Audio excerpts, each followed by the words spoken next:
moi c'est Louis-Paul Willis, je suis professeur au département de création et nouveaux médias à l'UQAT. Je me spécialise dans la théorie du cinéma et des médias. Bonjour, David Paquin, je suis professeur à l'UR en création et nouveaux médias et aussi cofondateur du département.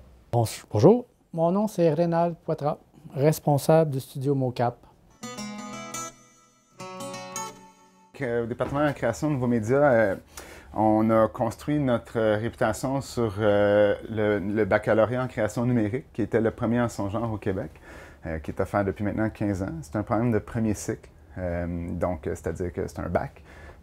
Présentement, on offre aussi un baccalauréat en création de jeux vidéo à Montréal. Donc notre département est réparti sur 2 centres de formation de l'UQAT, à Rouyn-Noranda et à Montréal.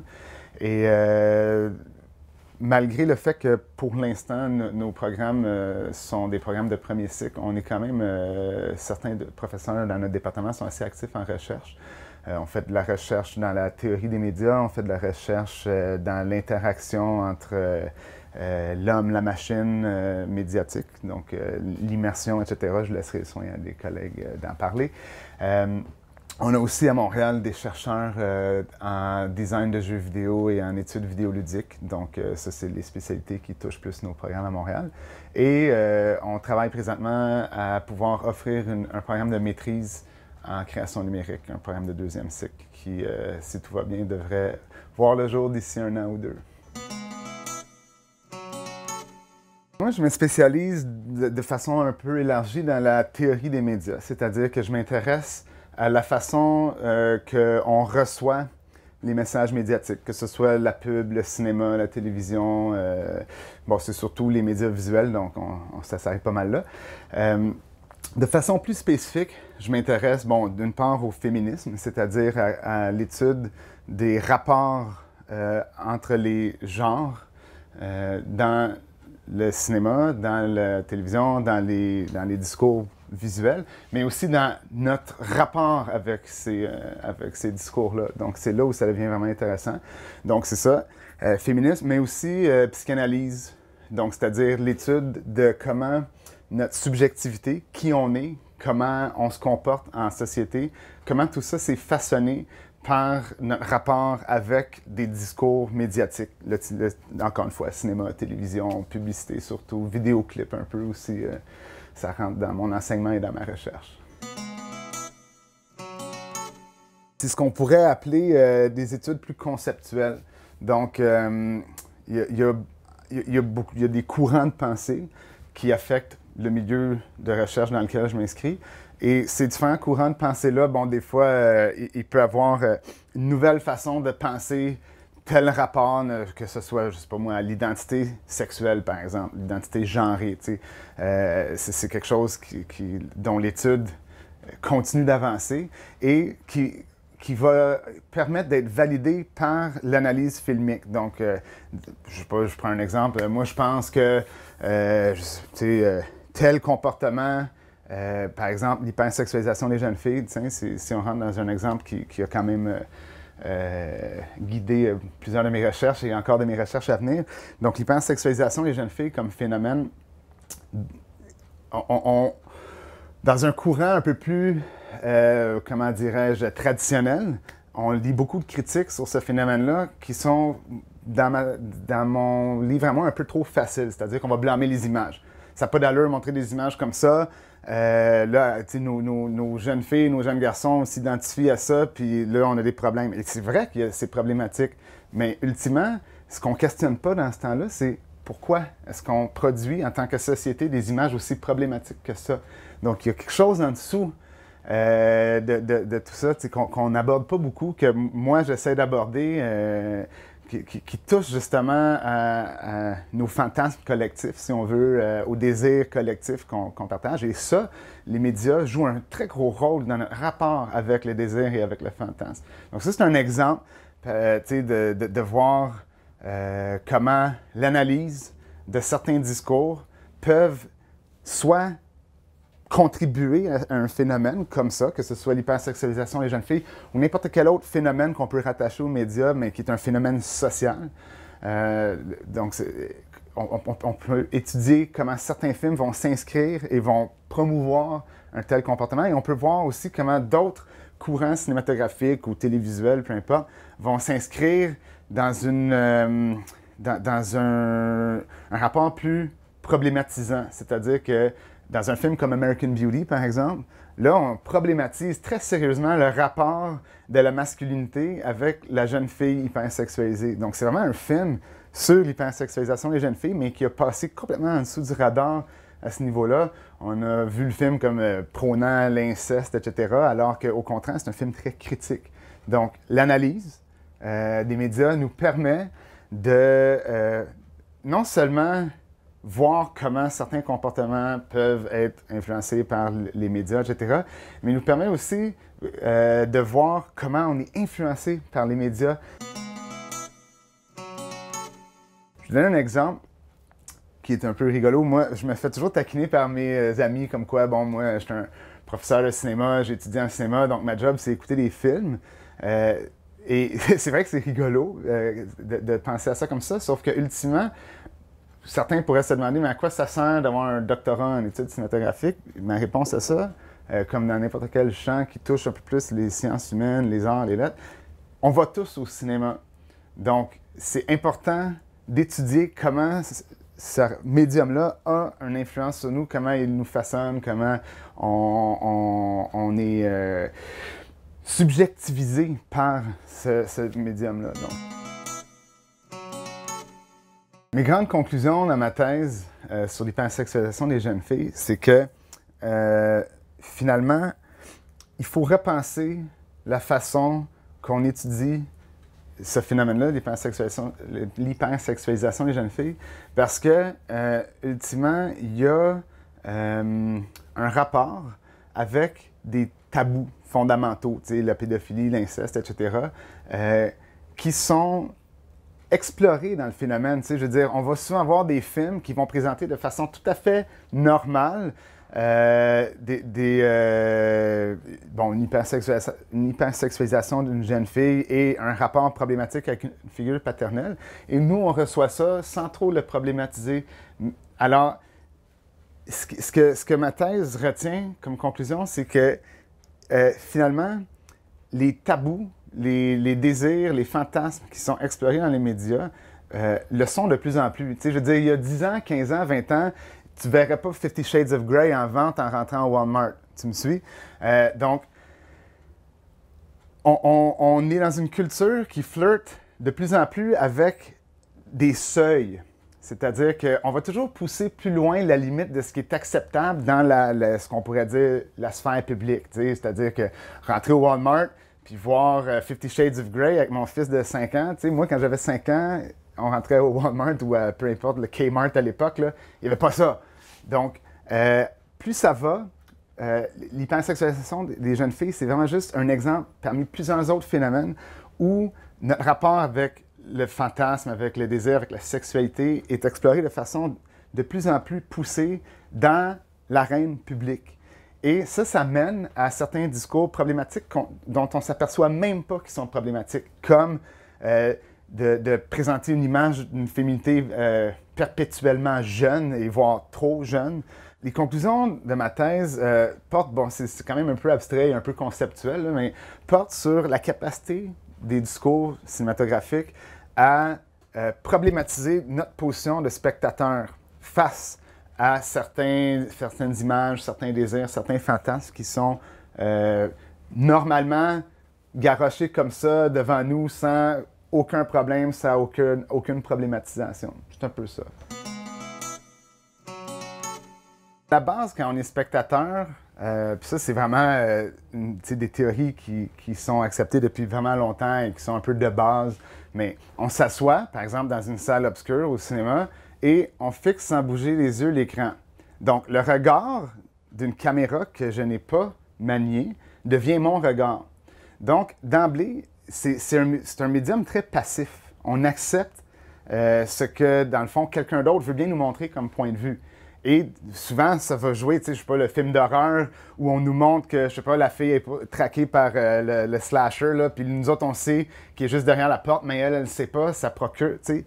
Il y a des questions de point de vue qu'on nous montre volontairement ou qu'on nous cache volontairement pour susciter une réaction. Donc, c'est très complexe, le rapport affectif, émotif avec le médium. Mais pour monsieur et madame tout le monde, je pense que la base qui n'est pas assez,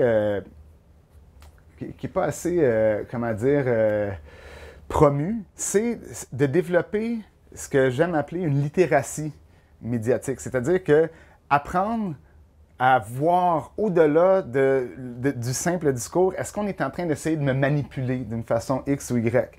À l'école secondaire, une fois qu'on a appris au primaire à lire, à écrire, à compter, etc., rendu au secondaire, dans les cours de français, on n'apprend plus à lire. C'est-à-dire, on n'apprend plus l'alphabet, on apprend à comprendre ce qu'on lit. Ça, c'est ce qu'on appelle la littératie. C'est un anglicisme, mais bon, on l'accepte de plus en plus en français. Donc, la littératie. Ce qu'on n'enseigne pas au primaire, au secondaire, qui devrait définitivement être enseigné, c'est ce que certains appellent la littératie médiatique. C'est que c'est bien beau, on apprend à lire et ensuite on apprend à décoder ce qu'on lit, sauf qu'on est beaucoup plus entouré d'images qu'on l'est de textes. Et il faut apprendre à décoder notre rapport avec ces images-là. Apprendre, comme je disais, à décoder notre rapport avec les textes et aussi avec les textes visuels, les textes médiatiques. Apprendre, par exemple, que dans les vidéoclips, les comportements et les rapports entre les sexes, entre les genres, entre le masculin et le féminin, ne sont pas nécessairement représentatifs des rapports entre le masculin et le féminin dans la vie de tous les jours. Apprendre que les comportements sexuels, par exemple, dans les films, dans les émissions de télévision, tout ça, même dans les discours pornographiques auxquels les jeunes ont de plus en plus accès, n'ont rien à voir avec les rapports réels. Donc, ça, c'est être capable de voir que c'est juste une image, ultimement, et que cette image-là, elle essaie de me vendre un certain comportement, ou elle essaie de me faire adopter une certaine façon d'être. Et c'est ce qui est absent chez plusieurs spectateurs, et c'est, je dirais, à la base, là, pour rester vraiment à la base, c'est la raison, selon moi, qui rend les études médiatiques et les études cinématographiques vraiment importantes. Par rapport à mes recherches à moi, je me spécialise plus spécifiquement dans le domaine de l'immersion technologique. Qu'est-ce que ça sous-entend, notamment la réalité virtuelle, la réalité augmentée?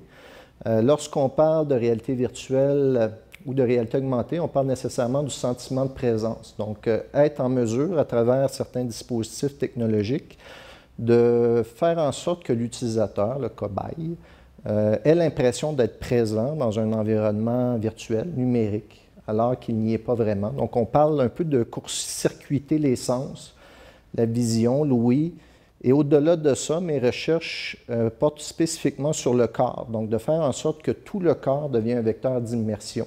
Donc, de transposer un usager, un utilisateur, dans un univers virtuel, numérique, issu d'un engin 3D, par exemple, et de faire en sorte que tout son corps soit transposé dans cet univers virtuel-là.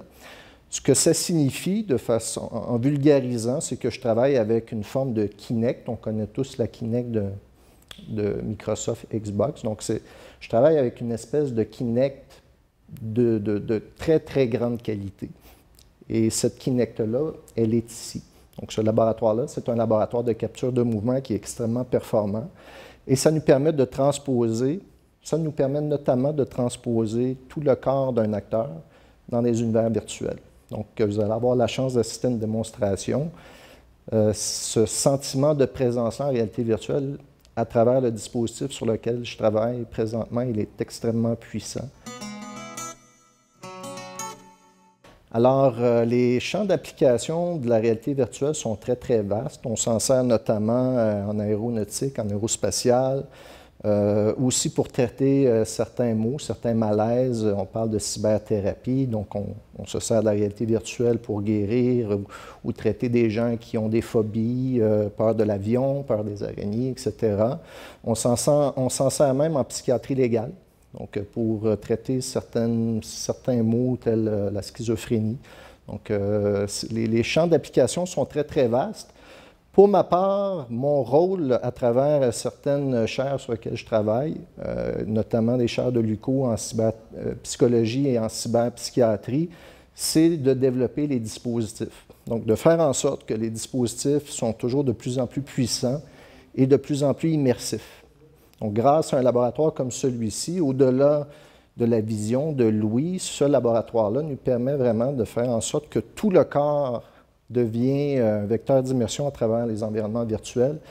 Il y a très, très peu de gens qui travaillent sur cette dimension présentement au Québec, là. Il y a une différence au sens où ce qu'on fait en Abitibi présentement, on est les seuls à le faire au Québec. Donc, effectivement, il n'y a plus de frontières. On peut se servir de ce laboratoire-là et être en contact avec notamment l'Institut Pinel avec lequel je collabore. On peut travailler en téléprésence. On peut vraiment, il n'y a aucune frontière. On est dans le virtuel, donc le physique comme tel est vraiment superflu, là. On n'a pas de balises ou de contraintes liées au physique, là.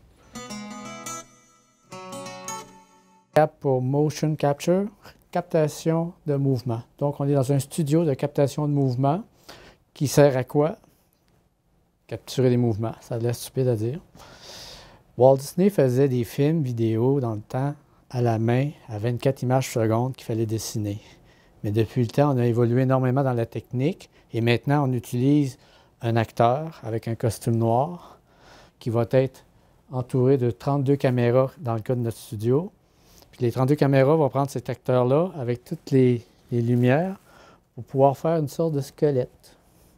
Donc, quelqu'un qui va faire un film comme Shrek ou quoi que ce soit comme animation, jeu vidéo, va utiliser cette sorte de squelette-là, puis il va coller ça à son personnage.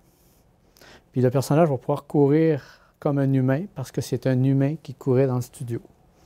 Donc, c'est le principe de base du studio mocap. Si on en regarde ici, on aurait une image où la caméra détecte notre acteur. On ne voit jamais l'acteur, mais comme le costume sur l'acteur, les lumières sur l'acteur. Puis nos logiciels vont permettre de pouvoir créer un personnage genre Pinocchio, une marionnette, où ici à la finale, je vais pouvoir lui donner le personnage qu'on veut dans le film vidéo ou dans le jeu vidéo. Oui, c'est un appareillage que l'industrie utilise aussi. On a un équipement FaceSpace. Juste comme référence, on avait visité les studios Vox Populi qui produit Gérard Laflaque à Radio-Canada. C'est exactement le même équipement, excepté qu'eux sont entourés d'à peu près d'une douzaine de caméras, puis nous, on est entourés de 32 caméras.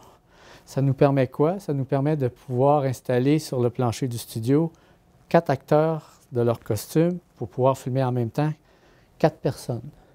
On peut imaginer à peu près 8 caméras par personne. Du fait qu'on en a 32, on a donc 4 personnes qui peuvent évoluer en même temps puis faire une chorégraphie, etc. C'est la précision du système. Le système qu'on a en plus, et contrairement aux gens qui ont peut-être vu des vidéos avec un costume noir puis des boules blanches, on a, nous, un costume noir avec des LED électroniques qui sont allumés en rouge. On a un système actif au lieu d'un système passif. En 2 mots, ça veut dire quoi? Ça veut dire que pour éviter les boules blanches qui étaient non numérotées, qu'on pouvait mélanger facilement en mouvement en faisant un mouvement de bras vis-à-vis d'une tête, où à un moment donné, l'ordinateur se trompe, il s'imagine que la tête est rendue sur le bras, puis que c'est le bras qui est rendu sur la tête. Le système électronique permet une sorte de numérotation, un GPS, que tu ne peux pas te tromper. Il n'y a aucun mélange de numéros. Donc, c'est une précision simple qu'on atteint avec le système électronique.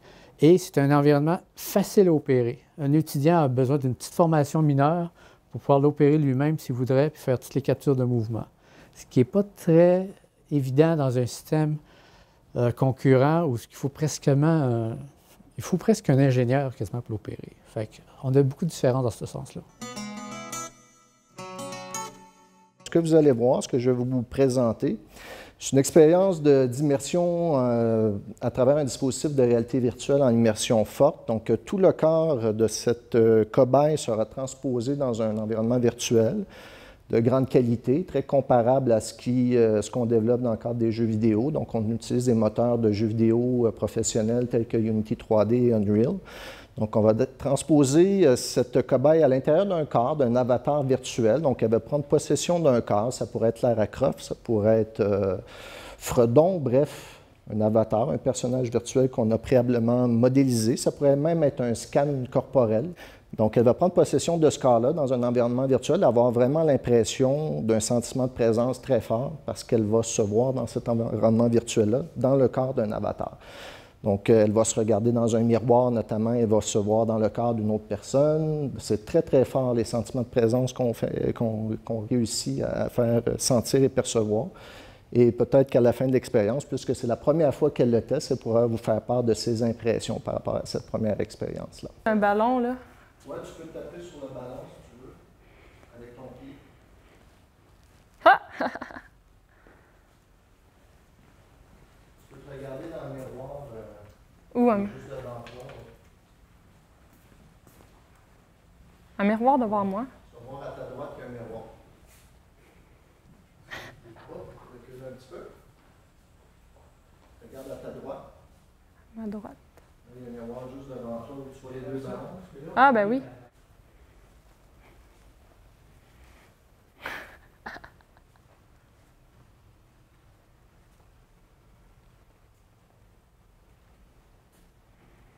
Oh. C'est-tu mon ombre, ça? Oui.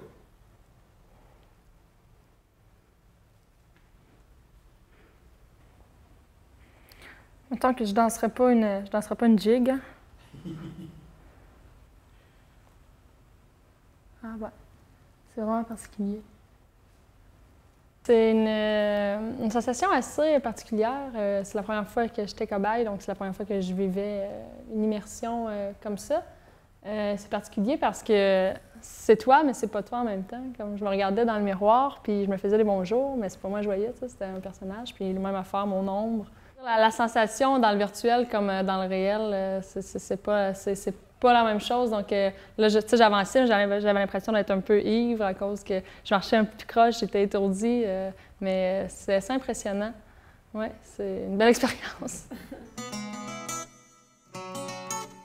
Perspective d'avenir, je veux dire, les seules frontières qui existent sont les frontières que nous impose la physique, en quelque sorte. Qu'est-ce que ça signifie? Pour moi, en termes de prospective, je n'ai pas de mal à m'imaginer que dans une vingtaine d'années, il va être extrêmement difficile de faire la différence entre une imagerie de synthèse qui est générée par ordinateur versus la réalité. Ce que ça signifie, bien éventuellement, ça va nécessairement occasionner des problèmes. On a déjà nos jeunes qui, pour certains, ont une certaine dépendance à tout ce qui est mobilité, jeux vidéo, etc. Il faut penser qu'on tend de plus en plus vers une imagerie de synthèse au niveau du jeu, au niveau des effets visuels, etc., qui va être de plus en plus, toujours de plus en plus près de la réalité. Au sens où on peut s'en servir aussi pour traiter certains problèmes. La raison pour laquelle je suis ici et je travaille sur ces projets-là, c'est-à-dire de dispositifs de réalité virtuelle en immersion forte, dans mon cas, c'est vraiment pour travailler de façon constructive sur certaines phobies, certains problèmes psychologiques et psychiatriques.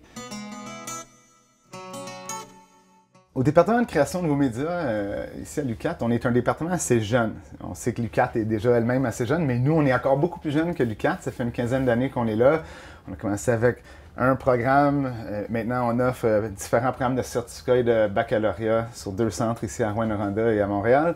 On se spécialise autant d'un côté dans les études vidéoludiques et tout ce qui touche le design et la conception de jeux vidéo. Et ici à Rouyn-Noranda, un peu plus dans la création et l'étude des médias, de l'interaction, de la créativité, etc. On est un camp professoral jeune, très dynamique, et on devient de plus en plus actif dans nos champs de recherche respectifs, ce qui fait en sorte qu'on jouit d'une visibilité de plus en plus accrue au niveau international. D'ailleurs, à ce niveau-là, ça fait déjà un certain temps qu'on est actif à l'international au niveau des échanges étudiants et des rapports de collaboration avec des universités en France, à l'île de la Réunion, en Chine, au Brésil, au Maroc, bref, un peu partout. Donc, en 2007, si je ne me trompe pas, un de nos professeurs ici a créé l'Université internationale du multimédia, qui est devenu aujourd'hui le réseau universitaire en création numérique, qui est une plateforme de collaboration internationale et qui nous inscrit dans des collaborations diverses avec des universités dans le domaine de la création numérique, vraiment un peu partout dans le monde. Donc, l'avenir est, je crois, assez prometteur pour nous.